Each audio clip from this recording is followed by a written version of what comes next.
Hola, muy buenas tardes. En nombre de Ediciones Simiente y de Librería Bonilla, queremos darle la bienvenida a la presentación de Austria no tiene salida al mar, de Kenia Cano.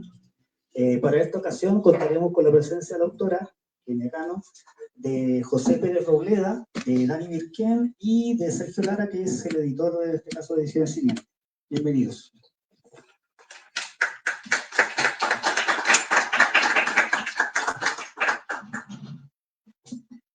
Antes que cualquier otra cosa, me siento muy feliz de que puedan acompañarnos y de que puedan también, de poder compartir con ustedes este libro que me emociona tanto. Y yo en esta ocasión un poco no voy a decir tantas cosas, porque ya lo he dicho en otras ocasiones, yo soy la tía incómoda que, digamos, ve el libro precioso, por supuesto, y ve a la autora digamos, con profunda admiración y cariño. Para mí, con Ediciones Simiente, empezamos ya hace cerca de 15 años haciendo libros de poesía, y desde el primer momento hasta el día de hoy, lo que yo puedo decir es que he tenido la profunda fortuna de editar a las personas que más admiro en este mundo y que más quiero en este mundo, y por supuesto que Kenia no es la excepción, sino acaso el cumplimiento de esa fortuna y de esa norma. Entonces, más bien, estoy contento de poder presentarles a lectores atentos y generosos que nos platicarán un poco más sobre su experiencia entrando a este territorio, a esta diaria adopción que es Austria no tiene salida al mar, que bueno, platicaremos un poco más conforme vaya avanzando. Voy a hacerle la palabra primero a Dani Virquén. Les presento, ella estudió un doctorado en filosofía en la Universidad, en la UNAM. Es autora del libro Fuego en la pupila, un acercamiento al libro de las semejanzas de Edmond Aves, ya ve, y de los poemarios Donde hubo sutura, publicado en 2024, y Caducidad del 2014. También ha publicado ensayos académicos en revistas y libros colectivos, así como ha impartido cursos en el Colegio de Letras Hispánicas de la UNAM, en el Programa de Cultura Judaica de la UIA, y actualmente es profesora de tiempo completo del Departamento de Filosofía de la UDG. Les pido un aplauso para ella, por favor. Gracias por venir.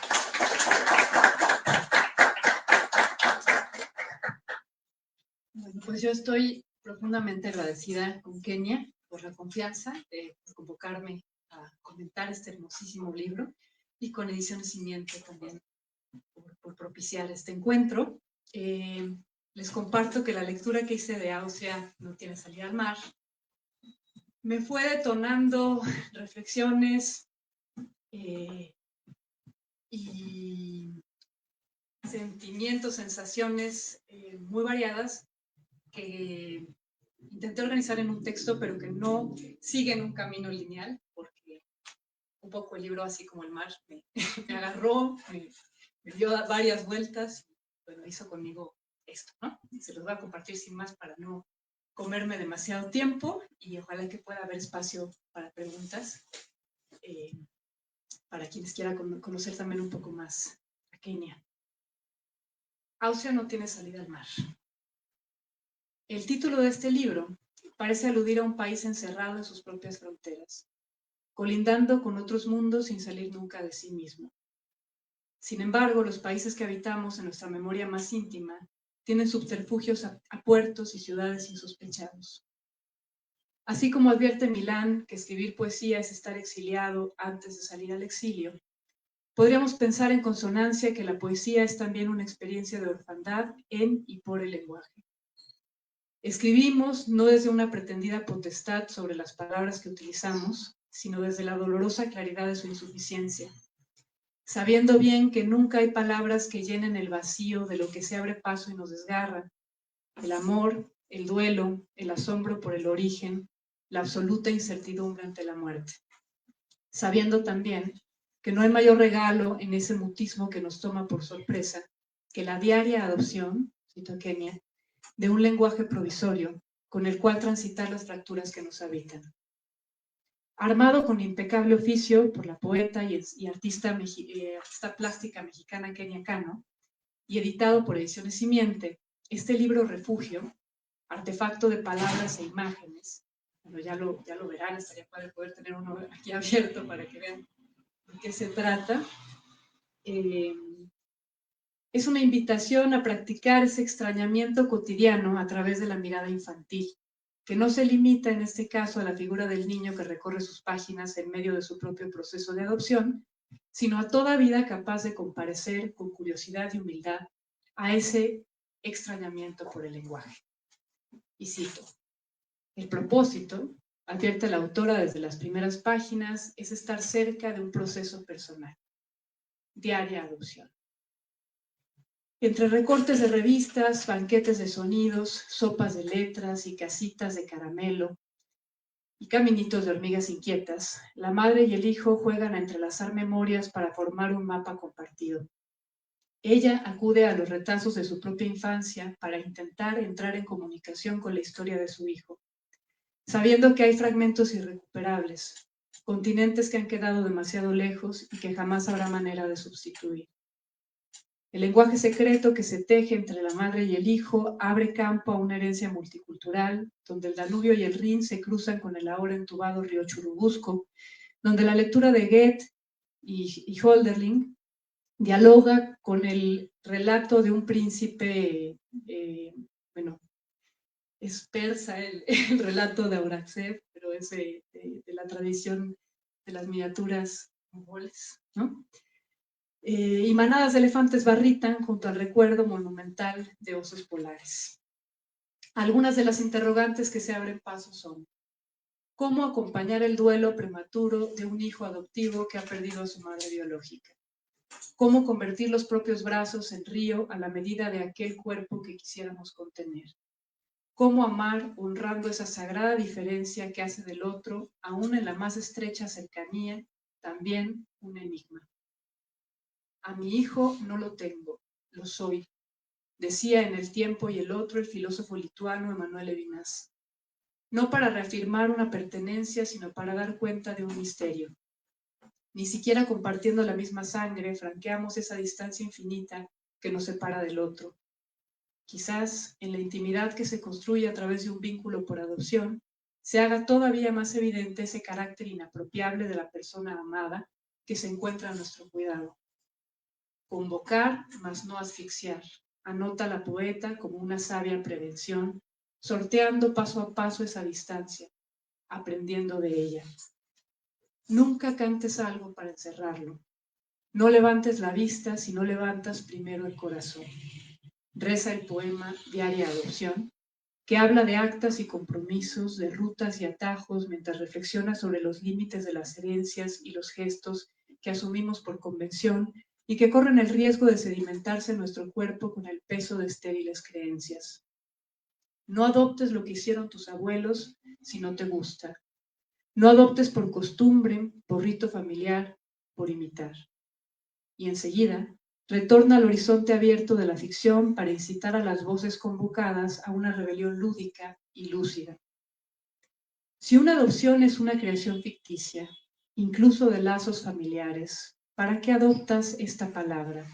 ¿Adoptas una lengua si te cambias de país? ¿Tu lengua se adapta a tu voz o tu voz a tu lengua? ¡Qué adaptable chamaco! Yo, adoptante, convoco a las voces rebeldes para cubrir de gracia este proceso. Bueno, fin de la cita. El movimiento no es pues el de la inercia, sino el de la rebelión. La escritura no es una reproducción de fórmulas prefabricadas. Repitiendo aprendemos, pero reiterando también descubrimos que en cada sucesión hay un hallazgo, que en las cenizas dormidas de los muertos aún hay vida a la espera de que nuestro soplo insistente la reviva. Hay repeticiones áridas y ardientes repeticiones. Centellean los versos del poema Cambiante Resplandor. La práctica hace al maestro. Nadie repite la misma respiración. Continúa. En diálogo con la tradición hinduista, como lo sugiere un mantra transcrito en sánscrito y una oración al diosa Ganesha, la poeta desentraña con sus propios versos el sentido cotidiano de la devoción. El amor como práctica y la transmisión de esa práctica sin condicionar los caminos que tomará el afecto para ese joven ser. Y cito, esperará a la amada o al amado bajo la fronda y para la divinidad. Contemplan los versos dedicados a las bodas imaginadas del príncipe. Lo esencial está en esa atención dedicada a cada instante del proceso, en ese ejercicio rítmico que, al tiempo en que acompaña al otro en el duelo, deshace los propios miedos como nudos o como caramelos que requieren atención y constancia.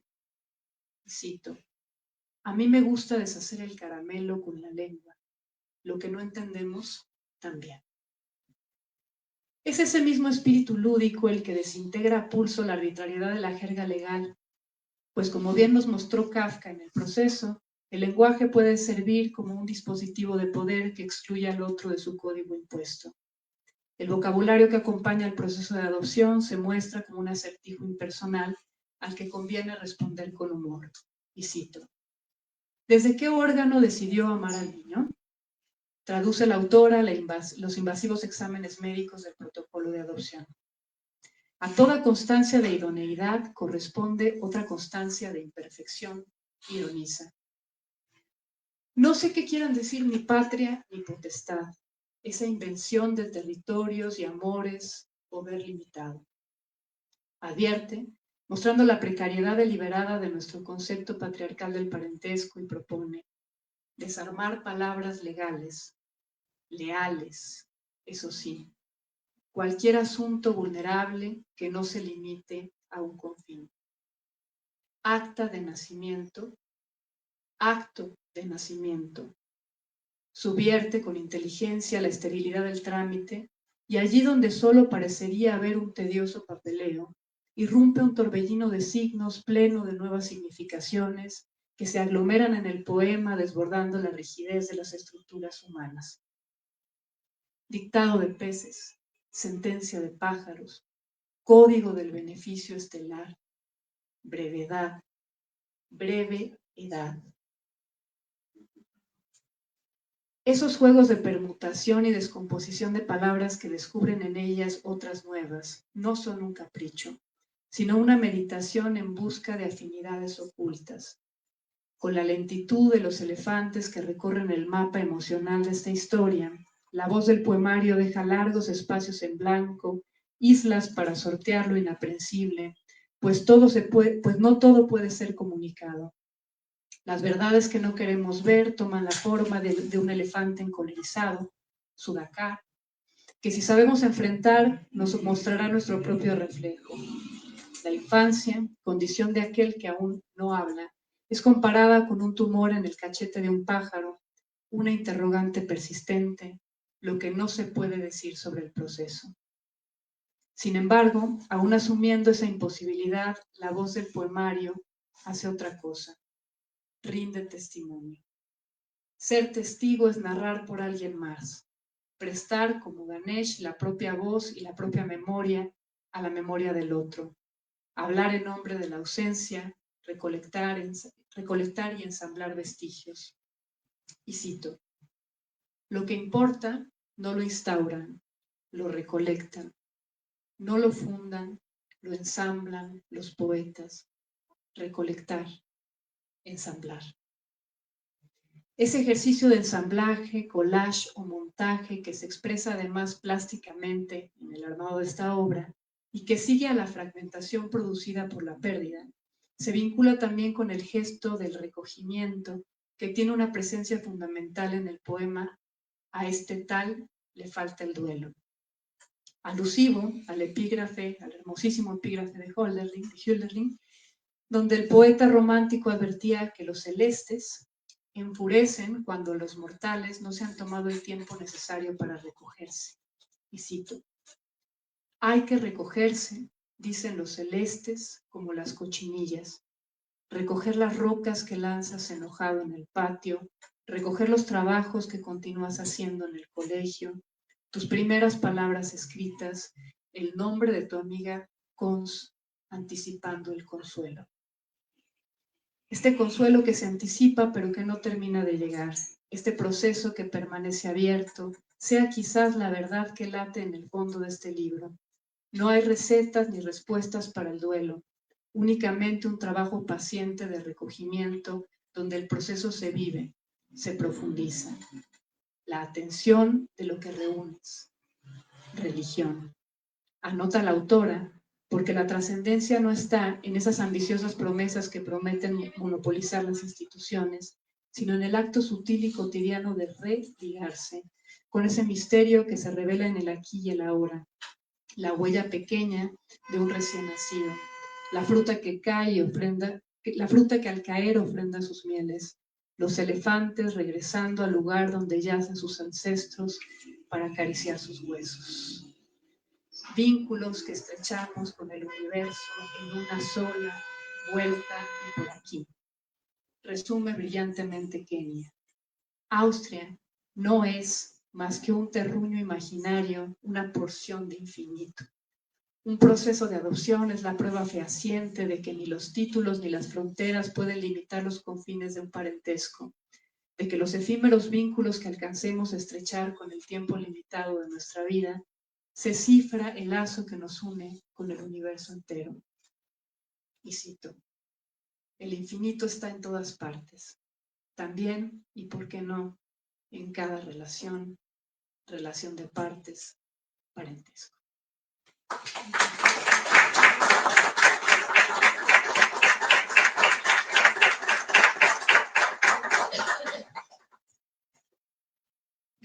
Muchísimas gracias.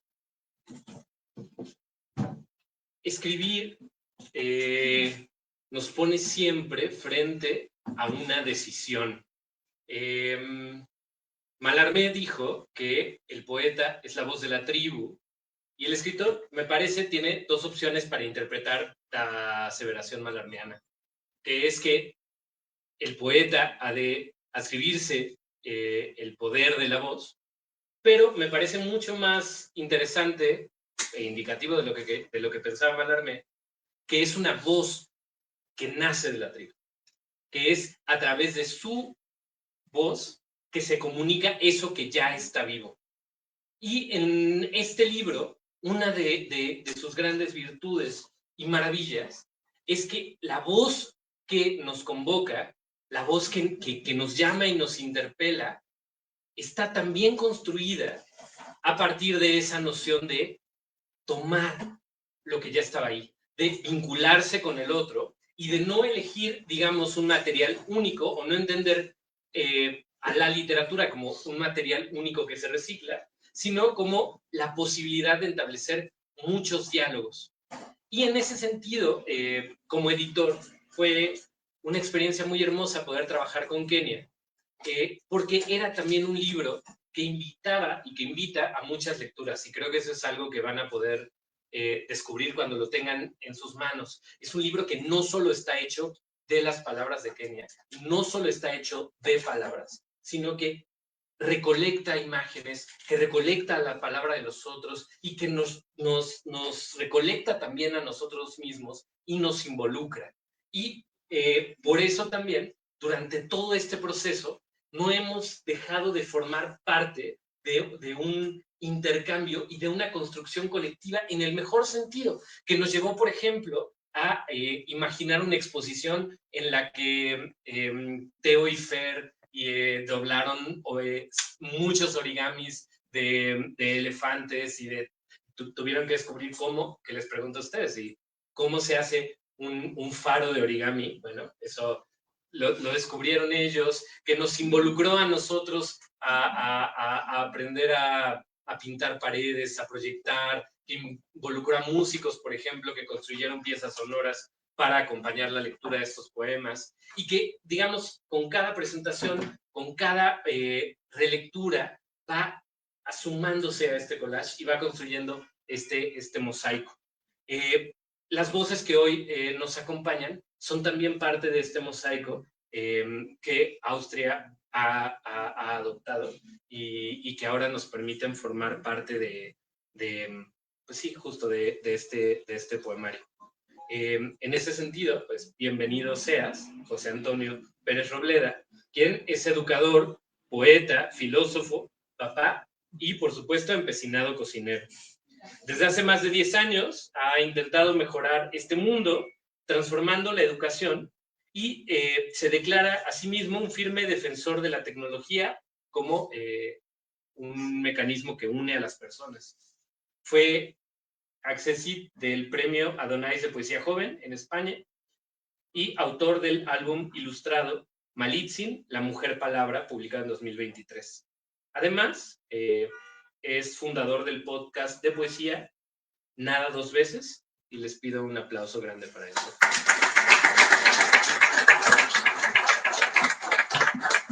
Bueno, lo primero que voy a hacer es reclamarles por dejarme detrás de Dani Vir. Ya no has dejado nada que decir, o sea, va a ser muy difícil añadir algo más. Pero primero yo me quiero declarar tía, como Sergio, ¿no? En el sentido de que a mí también me encanta el libro, y llevo muchos años leyendo a esta altura que no conozco de nada, ¿verdad? Primera vez que nos vemos. Y soy muy fan de ella, entonces no puedo ser imparcial, casi cualquier cosa que escriba me va a parecer que está bien hecha. Dicho esto, y ya que Dani Vir ha dicho prácticamente todo, a mí no me va a quedar más remedio que hablar de lo invisible, de esas cosas que están ahí patentes en el libro, imposible de ignorar delante nuestro, y que sin embargo no se pueden ver. Hoy vamos a hablar de Austria no tiene salida al mar. Por si no lo saben, Kenia ya ha presentado este libro en el podcast y hace ya algún tiempo cuando viniste, ¿no? Dijiste algo que se me quedó grabado en el corazón, y es que este libro no es solo un poemario, sino que es un ensamble de tu vida. El título suena a mapa, geografía lejana y contenida, pero Kenia, la lectura de este libro, nos enseña que Austria no tiene necesidad de mar, porque tiene algo más profundo. La poesía como un puerto para que uno zarpe y se invente su propia historia. Iniciamos ese viaje hoy sabiendo que a veces, para encontrar el océano, solo hay que saber mirar de otra forma. El primer tema que nos abraza cuando leemos el libro es el de la adopción, pero la adopción vista como un milagro muy cotidiano. Kenia no habla de un evento legal congelado en el tiempo, sino de una diaria adopción. En nuestra charla, ella describía con una calidez inmensa, como cuando elige ser madre en los detalles más pequeños. Y esa es la delicadeza de la mirada de Kenia, cuando habla, por ejemplo, del tazón de cereal o del dibujo del colegio. Y tú lo describes como el propósito es estar cerca de un proceso personal, diaria adopción. Es la voluntad del corazón que se renueva cada mañana. El compromiso de adoptar no solo un hijo, sino toda la incertidumbre misma. Y esa incertidumbre convertirla en hogar. Por otra parte, una cosa de las que a mí más me fascina de Kenia es el don del preciosismo, de hilar con lo más pequeño, lo más bello, lo más dorado. Un preciosismo único para tomar el lenguaje frío de los juzgados y transmutarlo en belleza. Y aquí compartimos esa pequeña venganza. A mí también odio la burocracia. Iba a decirlo con palabras más gruesas, pero me la ahorré porque no quiero ensuciar tu libro con lo que estaba pensando, ¿no? Y entonces ella toma esas palabras burócratas, feas, grises, esas sí son gruesas de verdad, como patria potestad o constancia, idoneidad, y con esa capacidad que tiene de tomar ese tazón de cereal, ella les insufla vida. Me encanta cuando en el podcast hablamos de la necesidad de desarmar las palabras legales para volverles simplemente leales. En el libro, ella justifica nuestra preciosa humanidad frente a la burocracia con una frase que a mí por lo menos me sentó como un bálsamo. A toda constancia de idoneidad le corresponde otra constancia de imperfección. Porque al final lo cotidiano es imperfecto y la vida se va por los rincones. Kenia nos invita todo el tiempo a no limpiar el polvo debajo de la cama para la foto oficial, porque es ahí, en esas pequeñas grietas, en nuestra imperfección, donde el amor encuentra su cosa, su casa más idónea. Y por otra parte está la mirada de Kenia, cuando hace referencia al artista japonés, voy a pronunciarlo más seguro mal, ¿no? Ituchiku Kubota y sus kimonos de seda. Ella ve en esos paisajes textiles una herencia de amor, y nos dice que las madres dejan esos hilos de seda para a través de ellos entrever el cielo. Y yo me la imagino casi tejiéndolo con esos actos cotidianos cada día. Y aquí nos regala Kenia su gran secreto poético. Donde detenemos la mirada, ahí está el tesoro. Este libro es el resultado de una mujer que decidió detener su mirada en la belleza de lo pequeño, hasta encontrar el oro, el milagro de lo cotidiano. Y bueno, para ir cerrando, porque al final vine a escucharla a ella y no a nosotros, ¿no? Quiero rescatar una escena del libro que refleja toda esa calidez. Ella cuenta que una vez alguien en una pastelería le dijo que su hijo tiene tus ojos. Y ella, con esa sabiduría de madre que sabe que los vínculos se tejen en el asombro, y aparte te imagino perfectamente respondiéndolo, ¿no?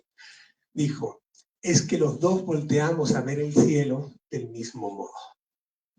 Ese es el verdadero parentesco, no es la sangre, es compartir la misma raya en el cielo azul del cielo. Kenia define el azul como un color amplio y leal, un sostenedor de estrellas que nos cobija a todos por igual.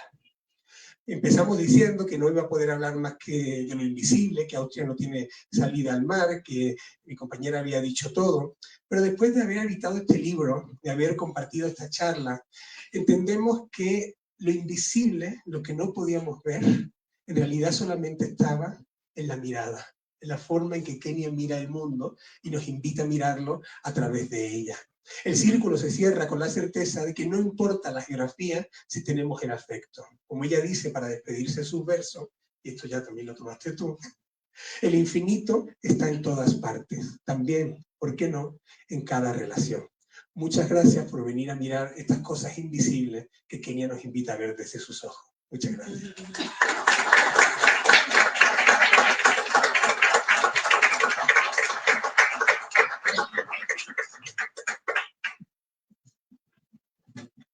Muchísimas gracias. Y como en el afán de justicia, también creo, me gustaría leerles la semblanza de Kenia, presentarlas, aunque sé que muchos ya la conocen. Pero creo que hay un gesto de repente que me parece importante, que me parece también que es importante precisamente en las cosas que nos son más cercanas, que es de repente detenernos a mirar la fortuna que tenemos de poder compartir con ellas, ¿no? Entonces, darnos cuenta que a veces esas personas que nos acompañan, sí, tienen estas aventuras extraordinarias que han ido caminando. Kenia Cano radica en Cuernavaca y algunos de sus libros de poemas son Acantilado, Oración de pájaros, Las aves de este día, que ganó el Premio Iberoamericano de Poesía Carlos Pellicer, Autorretrato con animales, Un animal para los ojos, Diario de poemas incómodos y el libro anterior a este, que sería Parcela Blanca. Forma parte de varias antologías nacionales y recientemente publicó en Colombia en la colección Doble Fondo, dirigida por Juan Manuel Roca. Poemas suyos han sido traducidos al francés, al inglés y al rumano. Ha expuesto obra pictórica en México, Francia y Estados Unidos y actualmente es becaria del Sistema Nacional de Creadores. Un aplauso para ella, por favor.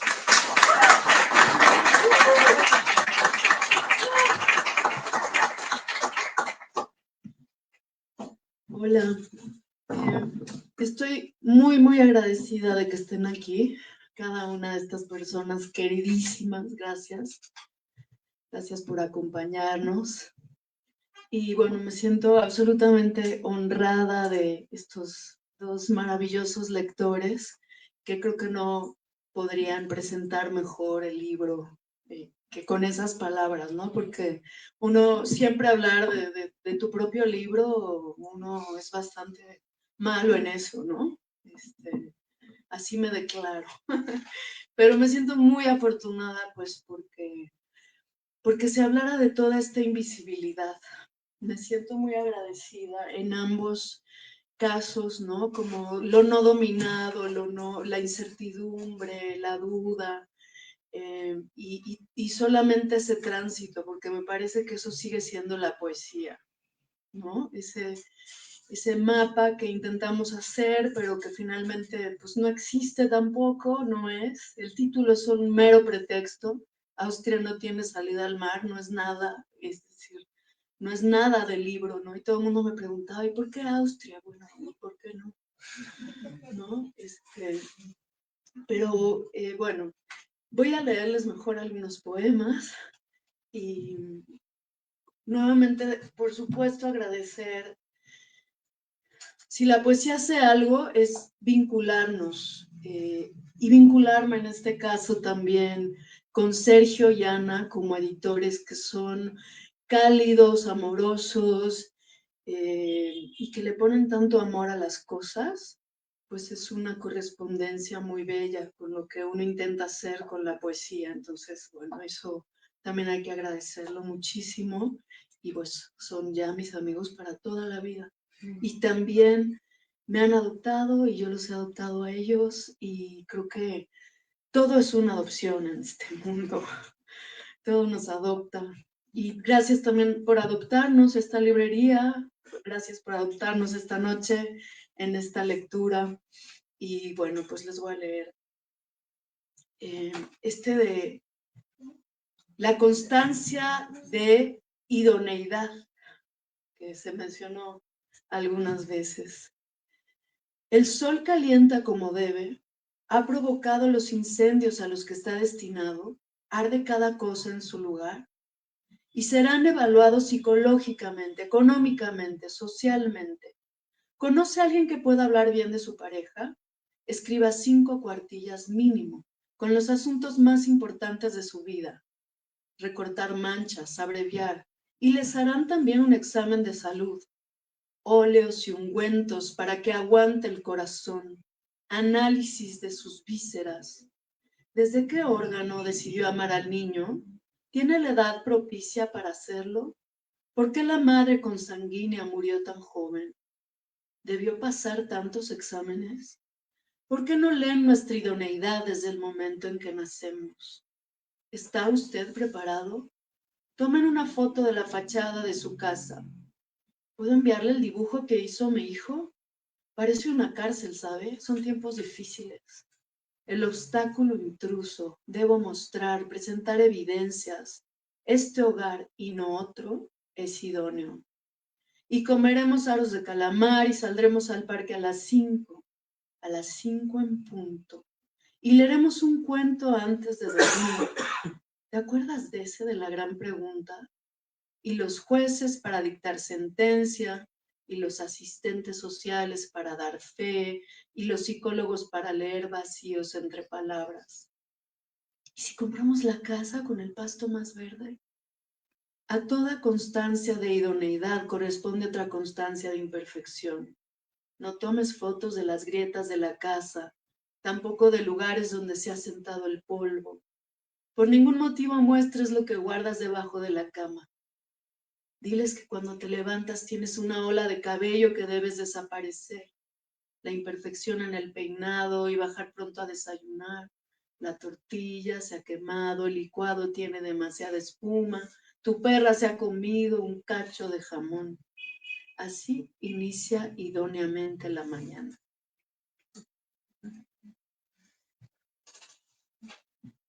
Bueno, era que dice El tesoro de Ichiko Kubota. Les cuento un poquito del trabajo de collage que está aquí adentro, que se ha mencionado un poco en el libro. Está hecho sobre mapas de Austria y son fragmentos del legado de mi querida Ana Paula, que fue la primera madre de Teo.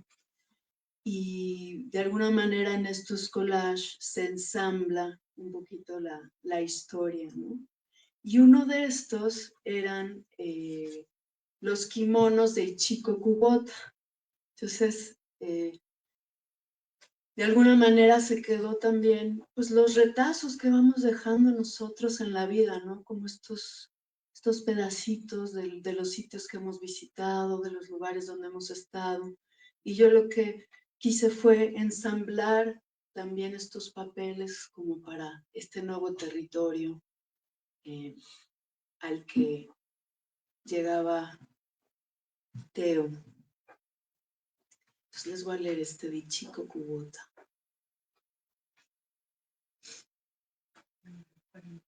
45, gracias.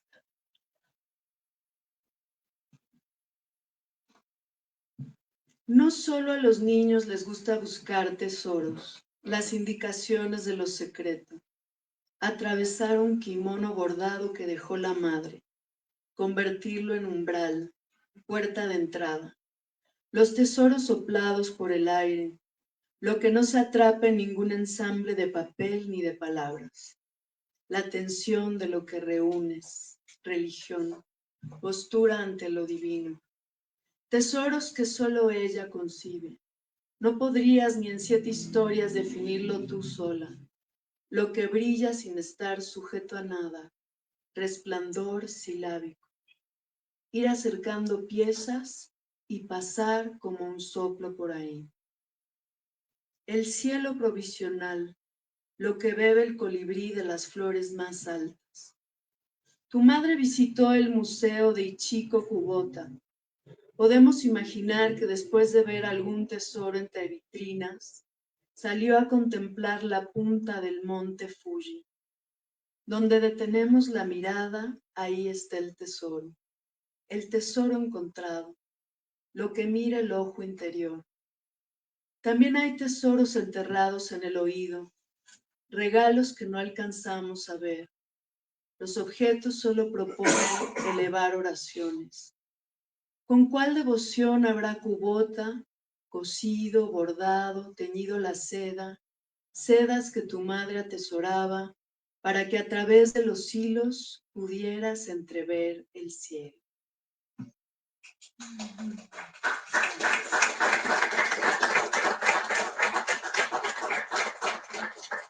Quizá es un poco extraño que los libros que cuentan una historia muy personal, pues son los que más nos cuesta trabajo de pronto presentar, ¿no?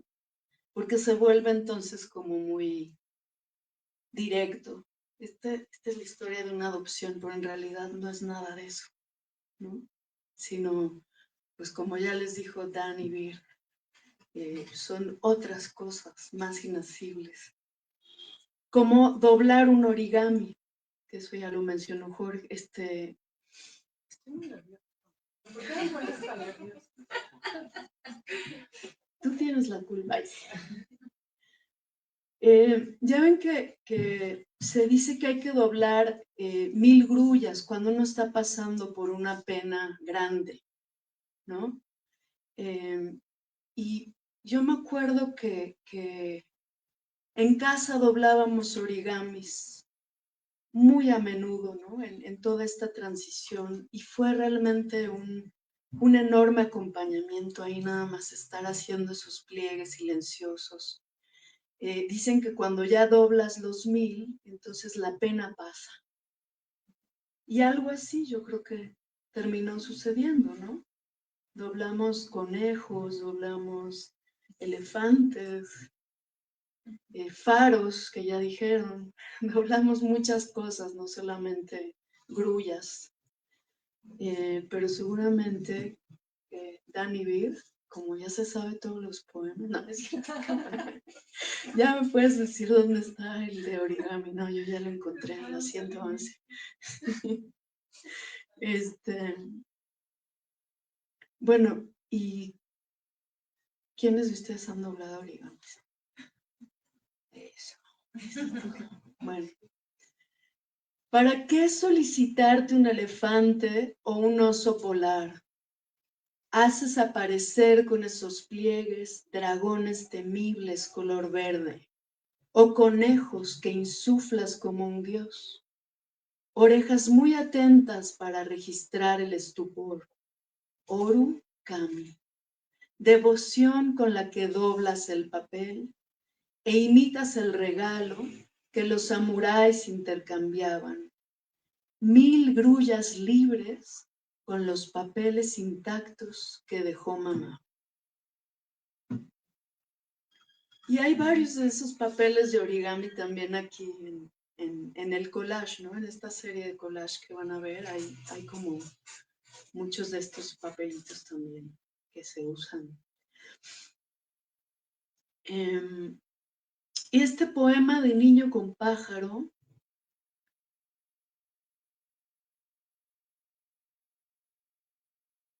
que pues es un poco fuerte, pero bueno. El pájaro tiene un tumor en el cachete izquierdo. Parece una pregunta insistente, un ojo pegado a la mala u otro pájaro que nunca creció, como el plan de uno mismo abortado. Un niño de 7 años sirve de vara, un pequeño ciprés o un fresno bajito. Toda su serenidad para servir de casa a un pájaro malformado. Un gorrión común que aprende a volar torpemente. Habías dejado tantas casas a tan corta edad para convertirte tú mismo en esa casa de pájaros. A veces la infancia puede parecer un tumor.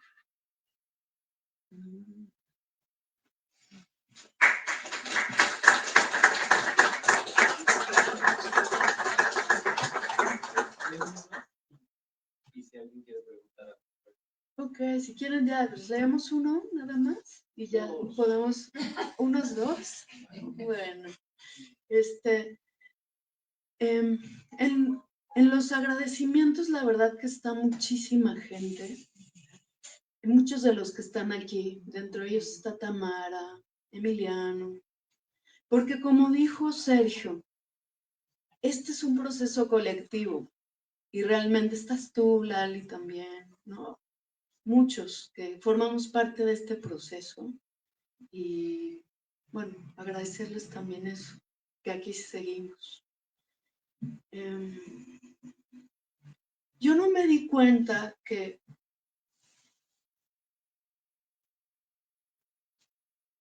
también era un libro que estaba hablando del duelo infantil, ¿no? O sea, mientras estaba abriendo todo un territorio para iniciar una vida, pues también estaba el duelo infantil. Pues lo transitamos yo creo que tan juntos que de repente pues no podías ver, ¿no? Qué era lo que estaba pasando y era pues también el duelo no solo de Teo, sino de varios, ¿no? Voy a leerles ese que se llama A este tal le falta el duelo, que está en algunas partes que lo conforman.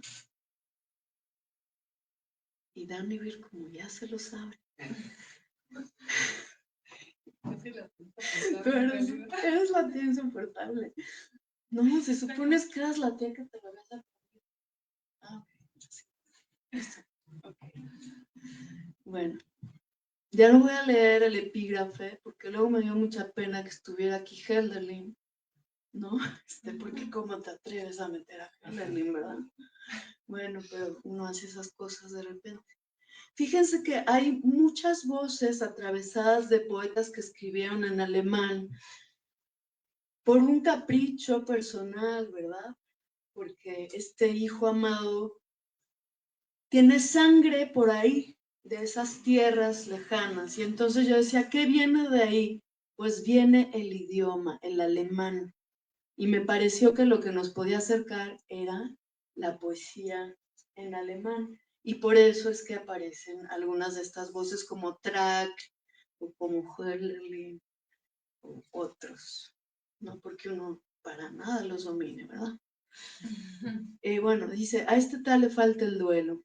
¿Cómo son, yo te pregunto, esas imágenes? Un duelo tan precoz y como un niño. Desfilan una tras otras sin ser vistas, a saber. 1. Un abrazo al ras frente a la escuela. Te lanzas como si yo misma fuera un río o un agujero. Si no es el Danubio ni mis brazos, tampoco aún ese que ríe sucio detrás de casa.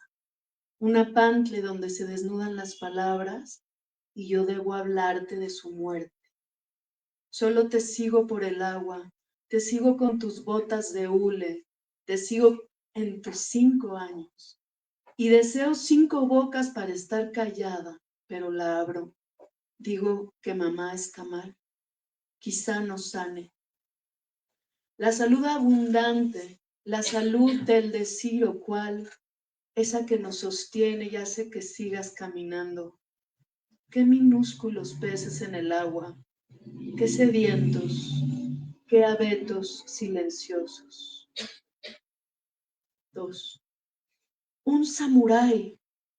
En el programa mostraban cómo el arma enemiga le había partido el cráneo. No me asustó que vieras huesos. Debía acercarte a la osamenta joven de tu madre. Ellos así. Perdóname, no sabía cómo hacerlo. No tengo maestría frente a la muerte, un diploma improvisado. Tú cuídalo mientras nosotros nos hacemos cargo. Debí llevarte a que despidieras sus huesos. Debí contigo acariciar sus pies. 3. De aquello que entra al fuego, el cuerpo de la madre y unos panqués que alguien preparó esa tarde, nada tenían que ver esos hornos, hornos para reverenciar. Tú y yo perdidos mientras tanto en el jardín, entre un crepitar y otro. Llorabas porque habían cortado un limonero. Por cada limón llorabas. Abrazas con tanta fuerza al guayabo como si nunca lo fueras a soltar. Discreto y manchado para sostener tu estupor. El guayabo como una pequeña promesa de mundo. La primera cosa estable. Yo como esas hormigas que suben y bajan por el tronco. Si no cortaron el limonero y el guayabo siempre estuvo en silencio, ¿por qué llorabas frente a esa caja de colores? No los hay suficientes. ¿Cuál disipó tu lamento? ¿El amarillo? ¿El color hueso? ¿El azul rey? Hay que recogerse, dicen los celestes, como las cochinillas. Recoger las rocas que lanzas enojado en el patio, recoger los trabajos que continúas haciendo en el colegio, tus primeras palabras escritas, el nombre de tu amiga Cons, anticipando el consuelo.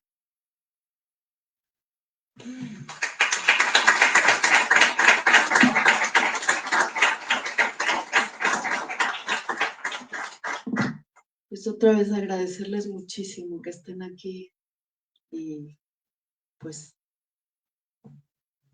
querido. Bueno, aprovechando que se encuentra aquí Kenia y los presentadores y el editor, si alguna persona del público desea hacer alguna pregunta, comentario, consulta, hay micrófono disponible.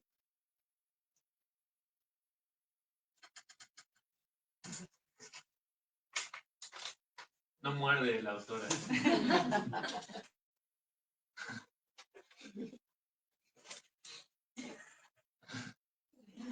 Anímense. ¿No? Quizás si quieres leer uno. ¿Cuál es? Los días que nacemos.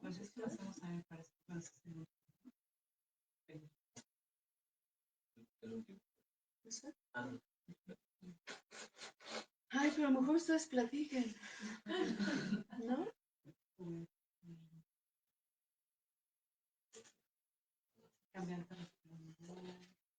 Bueno. Pues la verdad es que ustedes van a poderlo leer si quieren. Y si no, bueno, pues no pasa nada. A ver, voy a leer Demuéstrame un hábito antiguo, 118. A ver.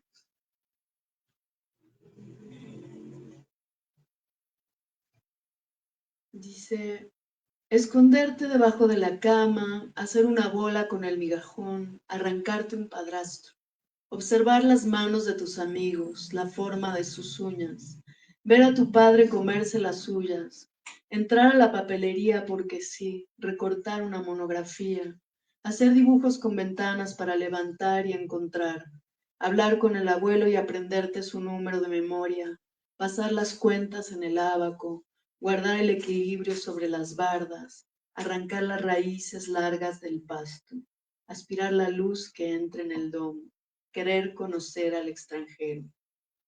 Parar las fichas de dominó y desencadenar un sendero, recorrer un camino a oscuras, enrollar una venda, desenrollarla otra vez, envolver papel con un lenguaje secreto.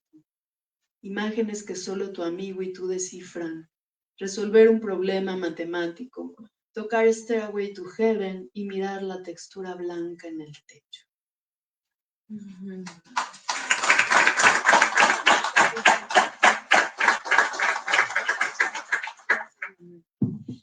Bueno, en nombre de Ediciones Simiente y de Librería Bonilla, uno, Ya se animaron.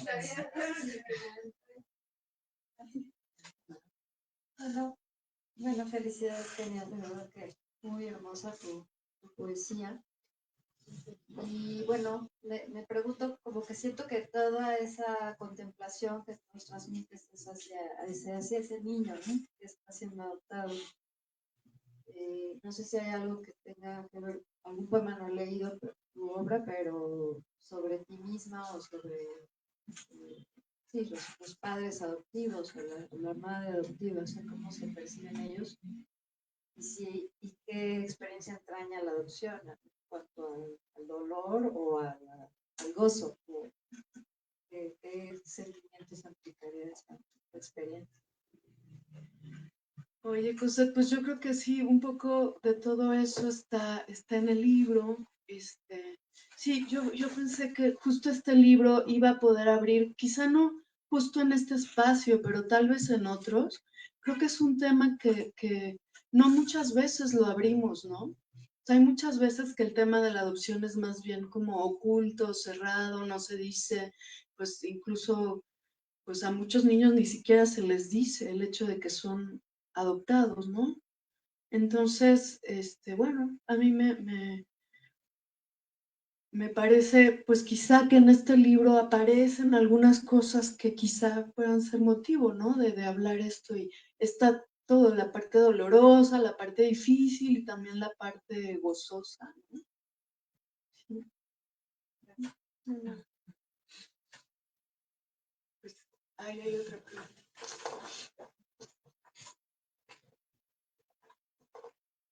Bueno, yo también felicitarte y me quedó la curiosidad cuando hablas como de procesos de escritura colectiva, como a qué te refieres con ese proceso. O sea, primero tú haces como, lo escribes y se lo diste a leer a mucha gente o más bien como que se nutre la escritura entre muchas personas. Eso.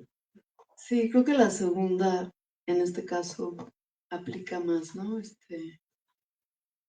Sí, como con las distintas historias de los demás, lo que vas ensamblando, ¿no? Lo que decía, que es como un collage. Entonces, la historia como de esos vínculos que se van acercando, ¿no? De hecho, Dani Bill me hizo favor de mandarme un libro hace poco es Ellen Sisu, ¿no? Que habla acerca de que la escritura en realidad es todo vínculos y relaciones, ¿no? Entonces, en ese sentido creo que es que siempre apunta a lo colectivo, ¿no? Al otro, a la voz del otro. Y como de pronto, y en este caso de testimonio también, cómo estorba también la mirada más personal, ¿no? Cómo te haces un lado para que aparezca el otro. Si es posible eso, es posible. Es una pregunta. ¿O somos demasiado presentes? Es que eso es lo que se siente, incluso de las líneas para Exacto. completar esta hospitalidad. Sí, yo. No, a mí me gustaría un poco, o sea, lo que dice Dani, o sea, es que creo que es un libro que en muchos sentidos puede ser está todo el tiempo traspasando sus propias fronteras. O sea, yo lo pienso, o sea, cuando lo pensaba hace ratito, un poco me imaginé desde el proceso de edición, o sea, desde el simplemente sentarnos con Kenia y poder platicar y estar viendo si el orden de los poemas, si dónde iban a estar los collages, si cómo se iban a acomodar en las páginas, que, o sea, como siento que luego esto no se platica tanto, pero como el libro no es un molde en el que echamos las cosas y un poco como vienen y ya todo está preestablecido, sino que también hubo un diálogo, creo, largo, incluso de el espacio en blanco que iba a haber antes de un collage, el espacio que iba a ocupar dentro de la hoja, la decisión de que estuviera este pliego a color justo en el centro del libro y no al final o no al principio. Como estas conversaciones técnicas fueron al final de cuentas colectivas. Y luego el libro, que decía lo de Danny Beer, porque el libro tiene en algún momento, en un par de momentos, si no me equivoco, invitación al lector a que complete el poema, a que escriba sobre la hoja y llene su propia experiencia. Y luego también, o sea, como el collage, o sea, la materia prima está hecha, creo yo, de muchas voces y de tomar estos papeles que fueron heredados y de luego heredarlos al lector. Y luego también el proceso de que me gustaría que ojalá el mundo nos diera para poder hacer esas lecturas todo el tiempo. O sea, la primera presentación del libro duró, digamos, que fueron casi 3 meses. Y entonces o sea, como todos eran procesos colectivos con Kenia, un taller de collage en el que estuvo Tamara, por ejemplo, y que estuvo un montón de gente, de gente increíble y compartiendo con Kenia, compartiendo sus collages. Hubo una colaboración con un par de músicos de música electrónica extraordinarios que tocaron mientras Kenia leía sus poemas y que hicieron piezas inspiradas. Otro par de músicos extraordinarios se encerraron con Kenia a componer unas piezas y a leer y a hacer la grabación. No sé, como todo el tiempo estuvo lleno de colectividades y creo que a mí un poco lo que me gusta es que no se pierdan, ¿no? Porque el libro a veces nos parece ya un objeto súper cerrado y darnos cuenta de que están habitando un montón de personas. Y sí creo, o sea, ya para no extenderme más, sí creo que luego cada uno de los presentadores que ha elegido Kenia forman parte luego de estas voces y son nuevas miradas que aportan a esta colectividad. Y siento que es una historia que, o sea, a mí me gustaría poderlo presentar toda la vida, ¿sabes? Como seguir encontrando voces. Claro, pobre Kenia, porque también la estamos exponiendo aquí un rato, pero como que es una experiencia, creo, muy dichosa y que aparte de ser un libro personal, luego invita mucho también a que la gente se abra, a que la gente comparta, a que la gente se identifique y que para mí eso hace la poesía, ¿no? Nos transforma. Entonces, creo que Kenia lo hace muy bien. Salud. Exacto.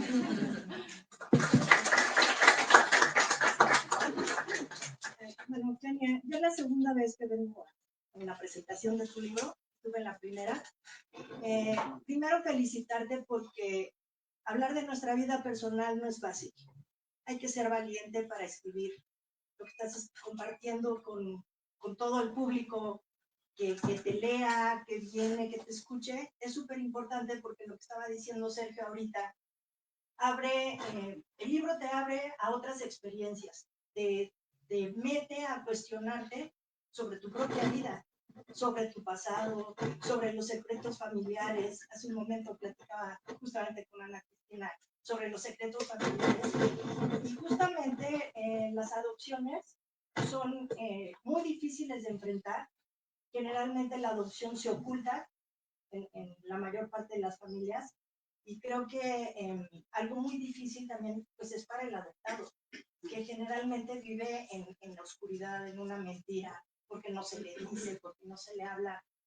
Y bueno, tu libro ahorita que he estado por segunda vez escuchando pues a los presentadores, escuchándote de tu voz, como dice Sergio, un libro lo puedes estar presentando miles de veces y siempre te va a abrir nuevos horizontes, nuevas lecturas, nuevas ideas y creo que es un libro para cuestionarnos, para ubicarnos en la vida, para volvernos más sensibles ahora que hace un rato que decían que creo que eres muy defensor de la tecnología.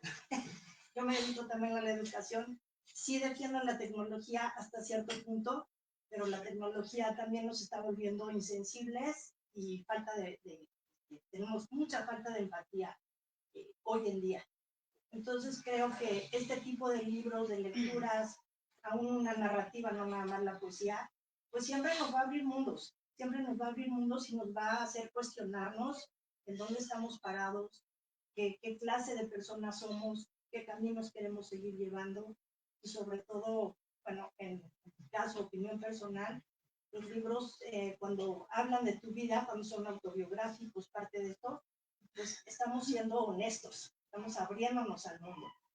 Y bueno, pues, felicidades. Gracias. Gracias, gracias.